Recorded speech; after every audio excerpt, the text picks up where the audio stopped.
During the Inter-Korean summit back in September, Seoul and Pyongyang agreed that they would stop all hostile acts against each other on land, sea, and air starting November 1st. That's today.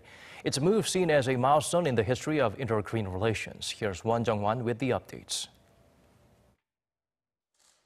It's day one of the historic policy signed by the two Koreas, under which they halt all hostile acts.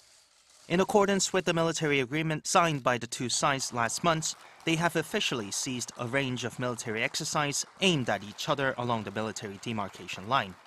On the ground, they have ended all live-fire artillery drills and field training exercises at the regiment level and above, within 5 kilometers of the MDO, which will create a 10-kilometer-wide buffer zone. On sea, the two Koreas have ceased all live-fire drills and maritime maneuvers exercises within a 135-kilometer-wide zone in the West Sea, and in the East Sea, an area 80 kilometers wide.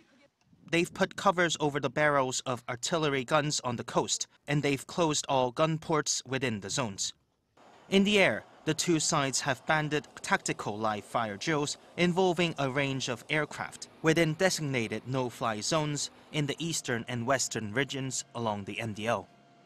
Those measures are in line with efforts by Seoul that began last month to ease military tensions by gradually removing landmines and guard posts within the demilitarized zone. And north of the border, the regime too has taken steps to stop hostile acts, including the closure of its own hostile artillery.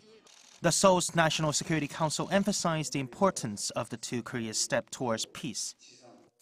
Specifically, he said covering up the artillery on the West Coast in particular, where armed conflict has occurred in the past, will even prevent accidental clashes in the future.